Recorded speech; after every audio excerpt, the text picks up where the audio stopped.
A paz do Senhor, meus amados irmãos do curso modular de teologia. Hoje nós vamos continuar nossa aula de escatologia. Hoje nós vamos falar também aqui sobre as posições intermediárias, aqui na página 202, onde nós vamos nos basear. Nós vamos dar uma ênfase, nessas posições intermediárias. E uma das posições intermediárias que nós vamos falar é o mesotribulacionista. Nós vamos entender o que quer dizer o mesotribulacionista. Mas antes de nós adentrarmos especialmente nessas questões intermediárias, nós vamos falar um pouco sobre a questão de Israel, que é muito debatido, muito falado, e como elas são vistas nas visões de que nós falamos nessas 4 principais linhas escatológicas, que é o dispensacionalismo, pré-milenismo, amilenismo e o pós-milenismo. E dentro delas, como é visto Israel? Nos dispensacionalistas, que é defendida principalmente pelos pentecostais e neopentecostais e alguns reformados, talvez o reformado mais famoso que nós podemos citar, que defende o dispensacionalismo, é o John MacArthur. O John MacArthur, além de ser um grande escritor, um biblista, talvez um dos mais ortodoxos do mundo atualmente, juntamente nós temos aqui no Brasil o Augustus Nicodemos, talvez eles sejam, e Luiz Saião, sejam dos homens mais ortodoxos do mundo.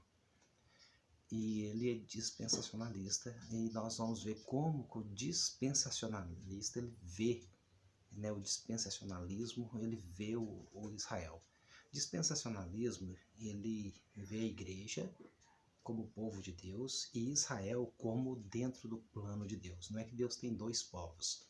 Não confunda, não fala isso, que Deus tem um povo, e esse povo é chamado de igreja, mas Deus tem um plano específico para aquele que foi a antiga aliança, a velha aliança, que era Israel, do qual ela veio a ser, então, desfeita a partir de Jesus.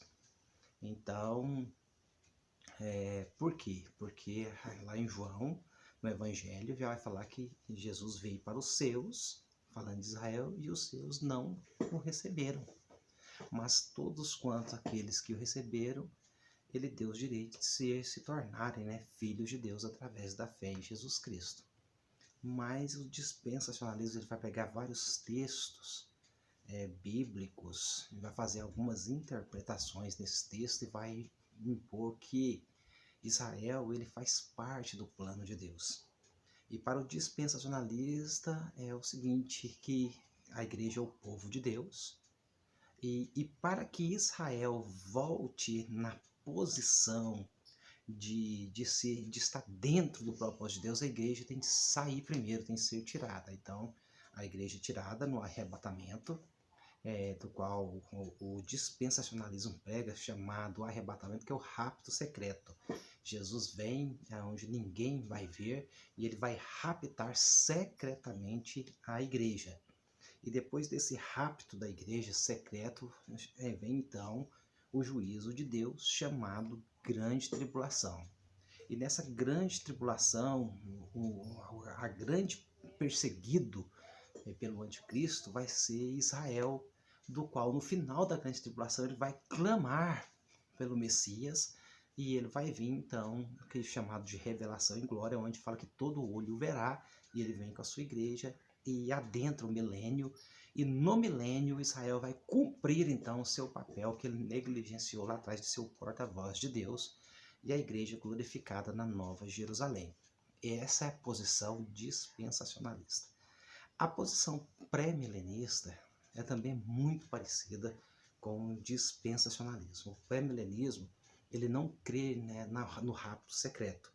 Ele crê que a igreja vai passar para a grande tribulação e que a igreja é o alvo do anticristo, da perseguição do anticristo, né? E que Jesus vem uma vez só, visivelmente, audivelmente, e para tirar a igreja, e quando ele tira a igreja, ele também instala o reino milenial, do qual Israel vai voltar a ser o povo de Deus para agora no milênio. A igreja tirada na volta de Jesus, mas o milênio é posto Israel, então, agora ele fica ali como povo de Deus, porta-voz daqueles que adentrarem ao milênio, porque é o povo de Deus. Então é bem parecido a visão pré-milenista com o dispensacionalismo.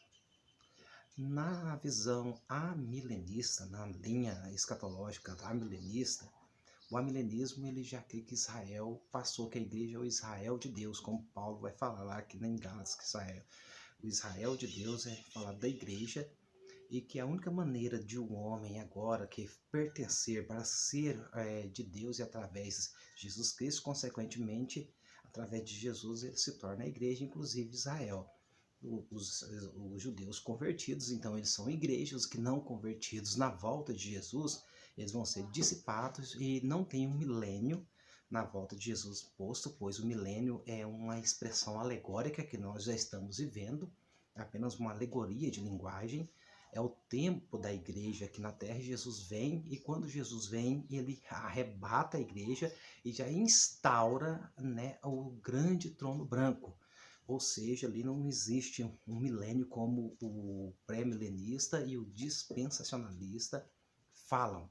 Então essa é a visão amilenista, que logo depois do arrebatamento da igreja entre gentios e judeus, e os que não foram tanto gentios e judeus, entra agora para a condenação daqueles também mortos, né, que vão ressuscitar os mortos para a vida, aqueles que morreram em Cristo, e vão ressuscitar os mortos para a condenação eterna, como está lá escrito em Apocalipse, capítulo 19 e o 20. Então essa é a visão amilenista.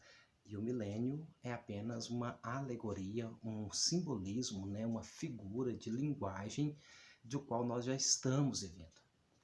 Na visão pós-milenista, que também o milênio é alegórico, que nós já estamos vivendo no milênio, nós vamos ver que a posição dele é o mundo se cristianizar, né?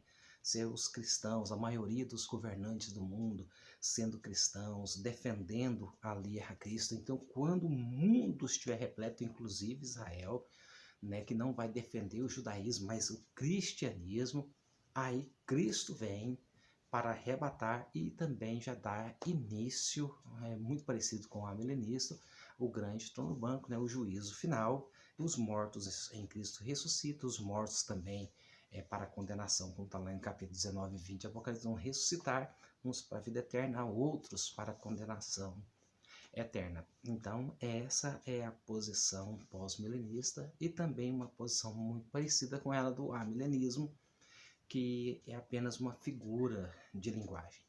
Então, eu quero que você olhe sobre isso, analise biblicamente qual, né, aqui nós temos um livro do qual nós defendemos e que vai falar bem sobre essas visões, que é o livro Escatologia de Millard Erickson, né, da editora Vida Nova. Millard Erickson é um batista, consequentemente é um pré-milenista, mas aqui ele não faz uma defesa do pré-milenismo.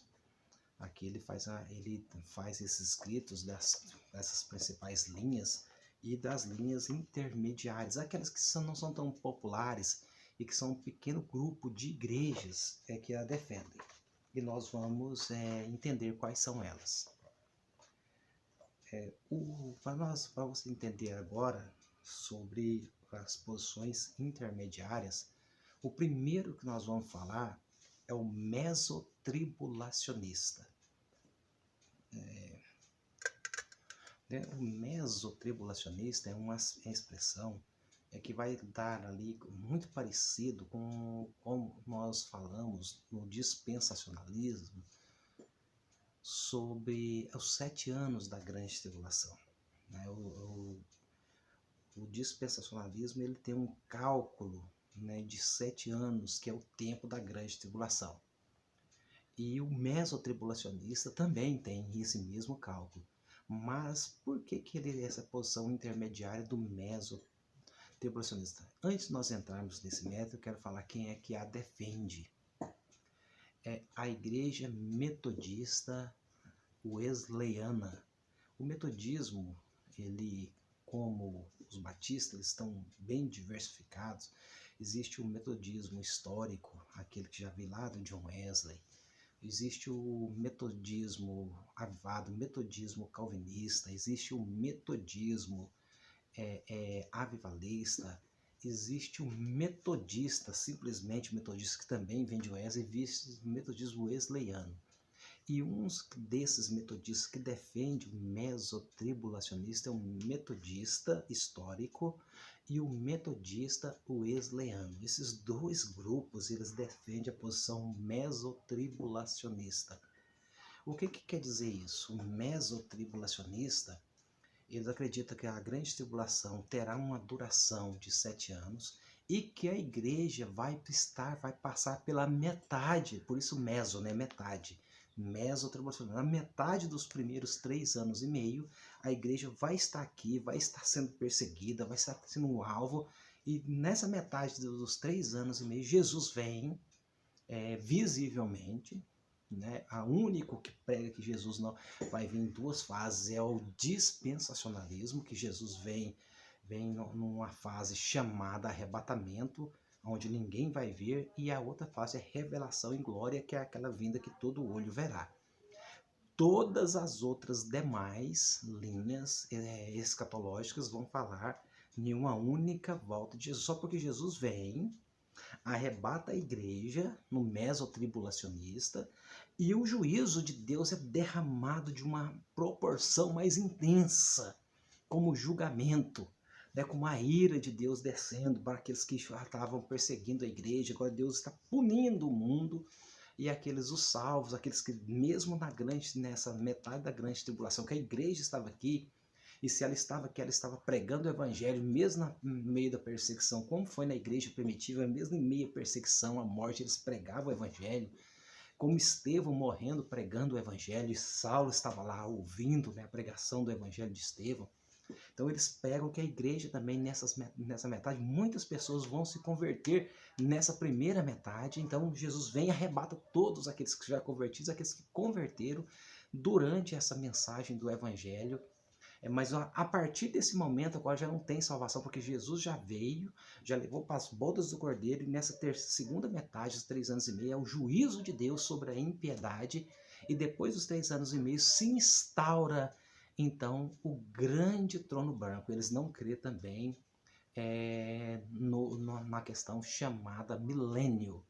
Para eles, milênio também é uma expressão alegórica do qual a igreja já está vivendo, e ela faz parte dos 3 anos e meio da grande tribulação, e os outros 3 anos e meio depois é o juízo de Deus, e logo depois disso vem o grande trono branco, é o juízo final, a salvação para os eleitos de Deus e a condenação para aqueles que viveram debaixo da ordem do pecado. Então, essa é a posição mesotribulacionista, que é uma posição intermediária defendida pela Igreja Metodista Wesleyana e a Igreja Metodista Histórica.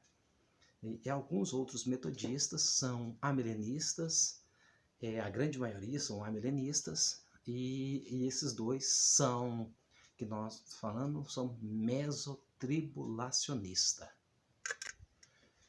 O mesotribulacionista também não vê Israel como tendo uma segunda chance. Eles vão ver que Israel terá a grande chance